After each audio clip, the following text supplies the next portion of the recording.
আপনি ধনী হতে চান, সুখী হতে চান, ফিট থাকতে চান, সবার চোখে শ্রদ্ধার পাত্র হতে চান, তাহলে একটা জিনিস আপনাকে আয়ত্ত করতেই হবে, সেটা হলো সেলফ ডিসিপ্লিন। কারণ সফল মানুষ আর ব্যর্থ মানুষের মধ্যে সবচেয়ে বড় পার্থক্যটা এখানেই। আপনি ধনী হবেন কি গরিব, সুখী হবেন কি দুঃখী, ফিট থাকবেন নাকি অসুস্থ, সবকিছুর মূল চাবিকাঠি হলো সেলফ ডিসিপ্লিন বা আত্মনিয়ন্ত্রণ। আজকের এই ভিডিওতে আমরা জানবো কিভাবে অজুহাত না দিয়ে নিজের জীবনকে পুরো বদলে দেওয়া যায়, ব্রায়ান টাসের বিখ্যাত বই নো এক্সকিউজ থেকে। তাহলে চলুন শুরু করা যাক।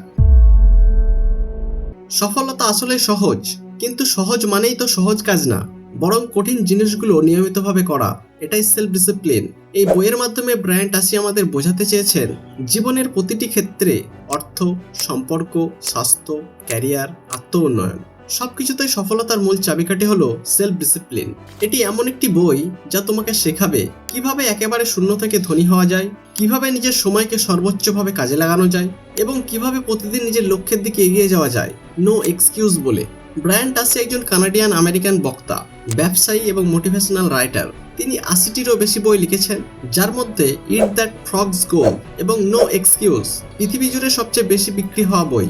তিনি কর্মজীবনের শুরুর দিকে একেবারে গরিব ছিলেন, কিন্তু আত্মশৃঙ্খলা এবং অধ্যবসায় দিয়ে তিনি হয়ে উঠেছেন একজন সাফল্যের মডেল। বইটি ৩টি অংশে বিভক্ত এবং মোট ২১টি অধ্যায় রয়েছে। Part 1, self discipline and personal success. Part 2, self discipline in business, sales and finance. Part 3, self discipline and the good life. প্রতিটি অংশে রয়েছে জীবনের নির্দিষ্ট দিক নিয়ে বিশ্লেষণ, বাস্তব উদাহরণ এবং প্র্যাকটিক্যাল কৌশল। প্রতিটি অধ্যায়ের বিস্তারিত আলোচনা করা হবে। Part 1, self discipline and personal success. 1, self discipline and success. এই অধ্যায়ে বলা হয় সাফল্যের মূল চাবিকাঠি হলো আত্মশৃঙ্খলা। ব্রায়ান বলেন, যে কোনো সাফল্যের মূল নীতি আবিষ্কৃত হয়েছে তা অবশেষে এই বিষয়ের উপর নির্ভর করে আপনি বেশিরভাগ সময় যা ভাবেন তাই হয়ে যান। যারা দীর্ঘমেয়াদী দৃষ্টিভঙ্গি নিয়ে কাজ করে তারাই বড় কিছু করতে পারে। নিজেকে প্রতিদিন মনে করাও আজ যা করছো তা ভবিষ্যতের বিনিময়, আগে কাজ পরে আরাম। 2, সেলফ ডিসিপ্লিন অ্যান্ড ক্যারেক্টার। ব্যক্তিত্ব তৈরি হয় আত্মশৃঙ্খলার উপর। ব্রায়ান বলেন, বড় সিদ্ধান্ত নেওয়ার সময় নৈতিকতা, সততা ও দায়িত্ববোধের পরীক্ষা হয়। সহজ সিদ্ধান্ত নয়, সঠিক সিদ্ধান্ত নাও। নিজের নীতির সাথে বিশ্বাসঘাতকতা করো না। 3, সেলফ ডিসিপ্লিন অ্যান্ড রেসপন্সিবিলিটি। সফল মানুষেরা দোষ দেয় না, তারা নিজের ভুলের দায়িত্ব নেয় এবং সমাধান খোঁজে। নিজের জীবনের ১০০% দায়িত্ব নাও, অজুহাত নয়, পরিবর্তনের কথা ভাবো। 4, সেলফ ডিসিপ্লিন অ্যান্ড গোলস। যারা লিখিত লক্ষ্য ঠিক করে এবং প্রতিদিন তা দেখে কাজ করে তারাই দ্রুত সফল হয়। লক্ষ্য লেখার কৌশল: 10টি লক্ষ্য লিখে রাখুন, সবচেয়ে বেশি প্রভাব ফেলবে এমন একটি বেছে নিন। অজুহাত ছাড়াই প্রতিদিন একটির উপর কাজ করুন। 5, self discipline and personal excellence. সফলতা মানেই সর্বোচ্চ মান বজায় রাখা। মিডিওক্রিটি কখনো সাফল্য আনবে না। নিজের মধ্যে থাকা শ্রেষ্ঠতাকে উস্কে দাও, প্রতিযোগিতা নয়, নিজেকে নিজে প্রতিদ্বন্দ্বী বানাও। 6, self discipline and courage.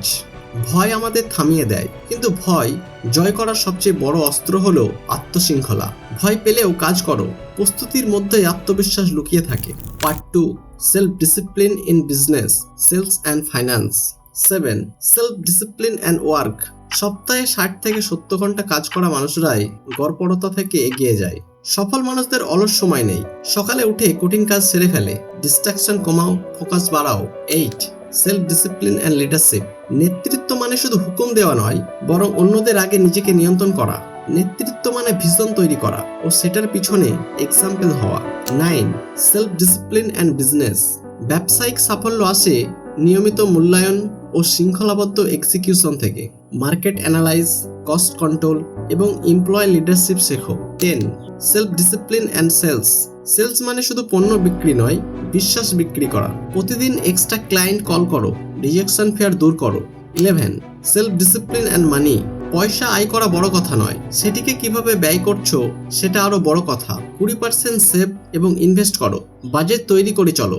Part 3, self discipline and the good life. 12, self discipline and happiness. Happiness আসে তখনই যখন আমরা নিজের ওপর গর্ব করতে পারি। সেলফ এস্টিম সমান সমান সেলফ ডিসিপ্লিন সমান সমান happiness. 13, self discipline and physical health. স্বাস্থ্য খারাপ থাকলে কোনো সাফল্য টিকবে না। healthy food, regular exercise, proper sleep. 14. Self-discipline and personal relationship. ভালো সম্পর্ক গড়তে হলে রাগ, অভিমান, ইগো সব নিয়ন্ত্রণ করতে হয়। ভালো শ্রোতা হও, পরিবারকে সময় দাও। 15. Self-discipline and parenting. শিশুরা আমাদের আচরণ দেখে শেখে। সৎ থাকো, সন্তানের সামনে শৃঙ্খলাবদ্ধ থাকো। 16. Self-discipline and time management. সময়ই একমাত্র সম্পদ যা আর কখনো ফিরে আসে না। 80-20 রুল মানো, প্রতি সন্ধ্যায় পরের দিনের প্ল্যান তৈরি করো। 17. Self discipline and success habit.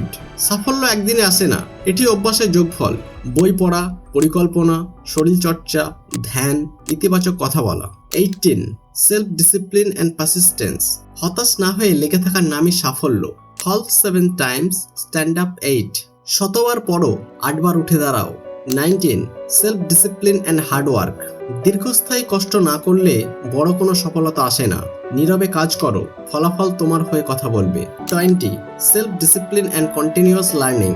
যে শেখা থামায় সে পিছিয়ে পড়ে। প্রতিদিন 30 মিনিট বই পড়া, নতুন স্কিল শেখা। 21. সেলফ ডিসিপ্লিন অ্যান্ড সেলফ মাস্টারি। এই অধ্যায় হলো আত্মশৃঙ্খলার চূড়ান্ত রূপ, আত্মদখল। নিজের চিন্তা, আবেগ ও আচরণ নিয়ন্ত্রণ করাই হলো প্রকৃত বিজয়।